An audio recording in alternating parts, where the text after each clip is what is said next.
Alright guys, today we'll be talking about inner tubes and inner tube repairs. Today I have 3 inner tubes and different punctures, and I'm going to be teaching you how to repair your inner tubes if you don't want to pay like 15 bucks to get a new one at the shop.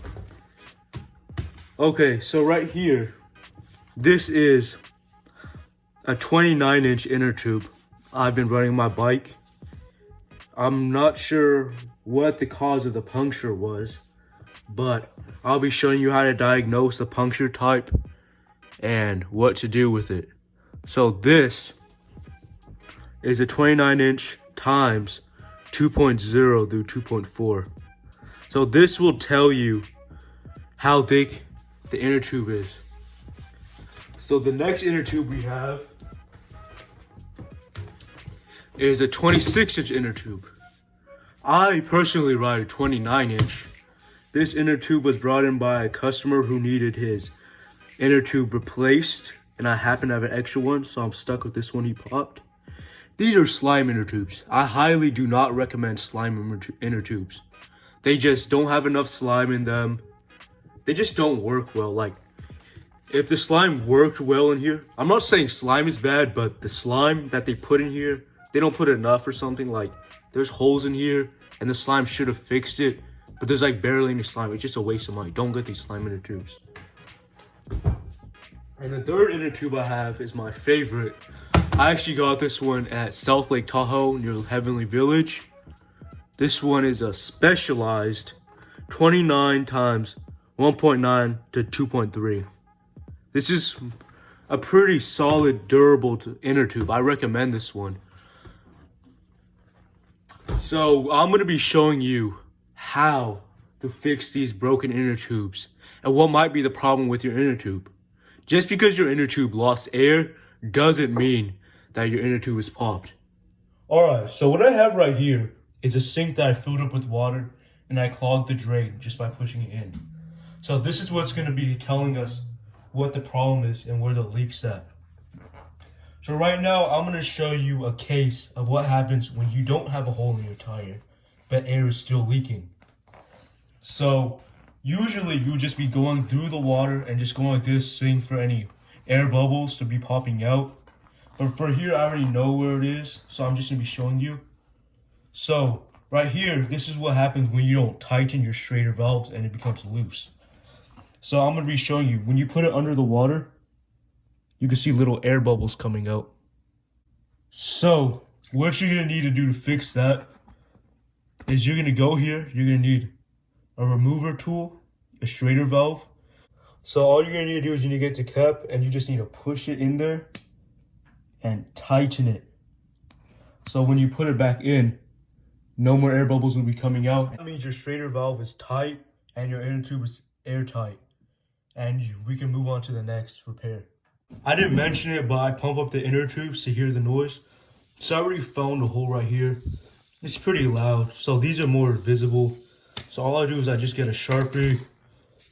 I mark around the hole so I know where the hole is. So now we know the hole's there. We could just put this underwater and you can see that bubbles. That's how you're gonna know where it is. I'm gonna do that for around the hole too, to see if there's any more little bubbles.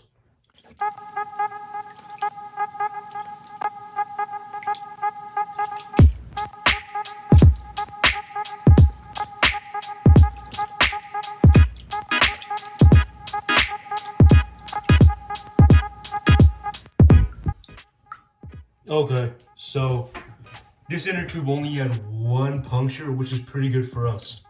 So I'm gonna put this to a side and I'm gonna write one puncture on the inner tube, so I know which inner tube has what problem. So we're gonna go back and fix this later.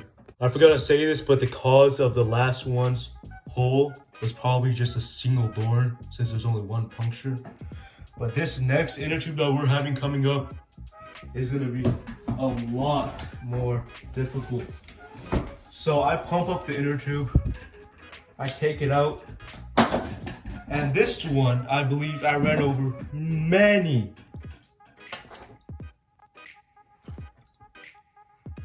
I see one right here. There's a hole right there. I ran out. Oh, there's 2 holes. There's 3 holes. Okay, I instantly see 3 holes. 4 holes.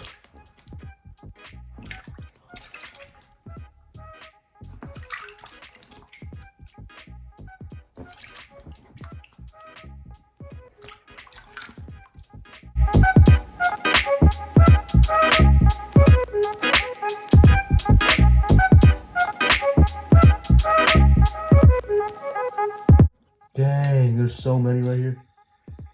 Okay. So, since this inner tube has so many holes that we can't patch them all, we're going to have to do something else with this one. So, that's all we need to know. We can drain that sink right there, and we can go take this downstairs. Okay, so right here, we're going to fix this inner tube that only has 1 puncture. And how we're going to do that is we're going to need another inner tube. This inner tube, I'm not fixing up for a very certain reason. It has a pinch flat. If you don't know what a pinch flat is a flat you get from hitting a curb on low pressure or hitting anything really hard, and it makes your tire pop instantly. It gives a big ol' hole, and I know for a fact you are not repairing that. You just have to get a whole new inner tube, or you can keep it and repair other inner tubes. So what I just did, I just cut off a section, and I cut off another section, and right now what I'm just doing is I'm making a patch. So I'm gonna make a circular patch with the scissors. It has to be bigger than the hole, obviously. So I'm just gonna be cutting this, and there we go. I'm gonna be right back. I'm gonna go wash off this powdery stuff from the inner tube. Okay, I'm back. I just washed this, and so what we're gonna have to do now is we're gonna need some sandpaper. You should have this lying around. If not, get some from a skater or someone who has it. Or just rub on your pegs, to be honest. I'm just gonna get a piece of sandpaper. We're gonna need a scuff. We're gonna need to scuff up the inner tube patch so it has better friction to the other inner tube.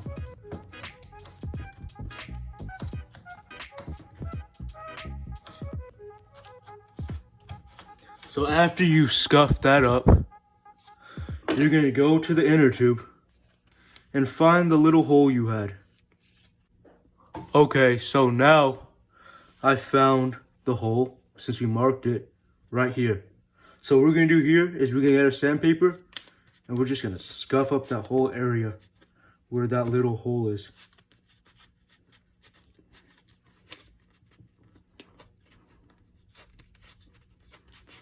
Okay, so now that we scuffed that area up, we're gonna get our rubber cement. This is Slime branded, but you can use any rubber cement you have. So what you're gonna need to do is you just need to open that, just like that. Take the excess on there, keep it back in the bottle. So you're gonna get your rubber cement, and you're gonna rub it an even amount, an even coat on your patch. After you do that, you're gonna wanna go to your hole. Okay, I found the hole. It's right here. When I sanded it, it's sanding off the marking too. What you wanna do is you wanna deflate your inner tube by pushing on this valve with your finger or pretty much any object.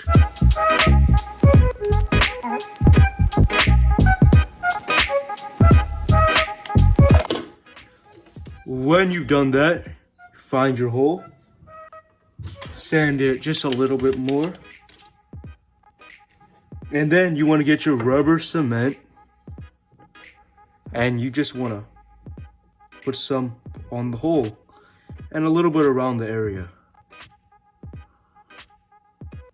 You don't want to put too much, you just want enough to make it sticky. I'm overdoing it a little bit just in case.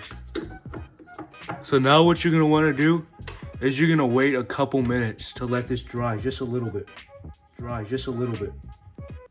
Okay, so it's been a while and maybe like 10 minutes. Now this is getting a little sticky now. So all we're gonna need to do is find the little hole we had. And we just wanna put it over the hole like that.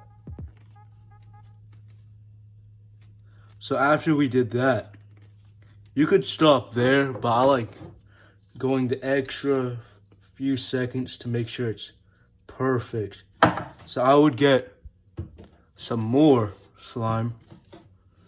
I mean, not slime, rubber cement. I would just put it over the cracks, just in case, you know. And then when that dries, you pretty much have a good inner tube. This inner tube is repaired. Okay, so this will be the last repair we will be doing. We will be doing this to the inner tube that has many, many, many holes. So what we're gonna do with that one is we're gonna use some good old slime. I have a whole gallon here, but we're only gonna be needing 4 ounces of it.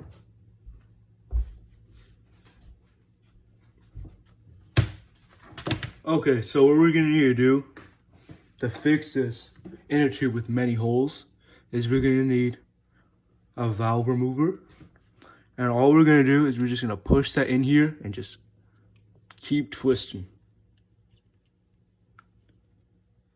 Be careful because this thing can be shooting out, especially when there's air in the inner tube like right now. Realistically, I should push that so it doesn't shoot out and I might have a possibility of losing it. But I'm lazy right now. Okay, good thing. It worked out anyway. So right now I have this little valve. Save that. If you lose this, you pretty much broke your whole inner tube. So I'm gonna put this on the side. And I'm gonna get my slime. I'm gonna put it here, cover the inner tube. And I'm gonna put 4 pumps in it. 1, 2, 3, 4. So now we have 4 pumps of slime. What I like doing is like put it upside down so slime doesn't spill everywhere. Okay, there it is. Now we have 4 pumps of slime in here. All we need to do now is get our straighter valve core. So we're gonna put that in here, pop that right there, get our slime cap, put that in, twist it until it's tight. And that's pretty much it. Now you gotta inflate the inner tube. So after you put the slime in and you inflated it, you just keep on spinning your inner tube around and the slime will patch up the tiny little holes. And then you can put it inside your bicycle tire and it should be good as new for about like 2 years, and then you just need a new one. I mean, I replace my inner tubes about like every 6 months, so it shouldn't really bother you.